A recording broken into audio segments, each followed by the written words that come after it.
The appropriation bill was introduced in the Lok Sabha at 3:01 p.m. and passed by 3:04 p.m. Mere 3 minutes of zero discussion and an amount of 2,81,289 rupees was authorized to the Government of India to withdraw from the Consolidated Fund of India. In a similar pattern, we have seen how the farm bills were introduced, how the RTI amendment took place, how the Bharatiya Nyaya Sahita was passed, how the Jammu and Kashmir reorganization bill was passed, how the Muslim women's protection of rights was passed, and how UAPA 2019 and codes on wages were passed. Thank you so much, ma'am. Ma'am, the appropriation bill was introduced in the Lok Sabha because Shivraj Singh Chauhan ji, just before we started to speak on appropriation bill, spoke about New India. Just wanted to give an overview of how New India is functioning under the Bharatiya Janata Party since 2014. The appropriation bill was introduced in the Lok Sabha at 3:01 p.m.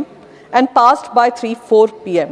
Mere 3 minutes of zero discussion and an amount of 2,81,289 rupees was authorized to the Government of India to withdraw from the Consolidated Fund of India. In a similar pattern, we have seen how the farm bills were introduced, how the RTI amendment took place, how the Bharatiya Nyaya Sahita was passed, how the Jammu and Kashmir reorganization bill was passed, how the Muslim women's protection of rights was passed, and how UAPA 2019 and codes on wages were passed. And I can also quote a lot of these from 2025 itself, the monsoon session, how bills were passed within 4 minutes of introduction and presentation, ma'am. This is the new India which is throttling democracy as we speak, ma'am. Ma'am, the other part, my colleague Saket Gokhale ji was talking about PM Cares Fund, which does not come under any scrutiny. Now we have an economic stabilization fund. I would just like to tell Saket ji, just yesterday we saw Rajya Sabha election happen in various states. Perhaps the funds are now being called as horse trading funds to be able to buy and sell MLAs to get votes to ensure the stability of the Bharatiya Janata Party and its alliances through independent MPs using these very funds. That is why they are above scrutiny, ma'am. They have reduced the entire ethos of the parliamentary democracy through this mechanism by thwarting democracy as we see it. Ma'am, energy security funds, the economic stabilization fund that was spoken about, has taken 1 lakh crore, of which 57,381 crore is being appropriated through this bill alone. What is extremely shameful is that when it comes to our energy security needs, we haven't seen any preparation or any allocation through this particular economic stability fund to the challenges that we see as far as our energy security is concerned, ma'am.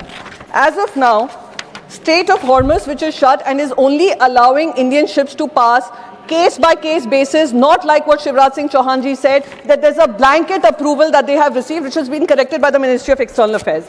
50% of our crude oil needs comes from Strait of Hormuz, ma'am. We are already seeing LPG shortage. Now, very soon we are going to see a shortage as far as fertilizers are concerned, which will lead to a problem for our farmers and our farming sector, ma'am. I want to know if the Economic Stabilization Fund is going to be utilized for this, and if it is going to be utilized for this, they need to be discussing this on both floors of the House, ma'am. Ma'am, the other thing I wanted to talk about the Economic Stabilization Fund, and I believe Shivraj Singh Chauhan ji mentioned Modi ji so many times, was perhaps because the Rural Development Ministry received no supplementary allocation in this bill. When we are running such important schemes within the Rural Development Ministry, such as Manrega, I'll just finish it in a minute, ma'am. Since we are running such important programs under the Rural Development Ministry, giving it no additional supplementary allocation is actually a shameful attempt to try and again economically disempower people living in the rural areas. With these words, I'd just like to end this, my little bit of intervention, ma'am. Thank you so much.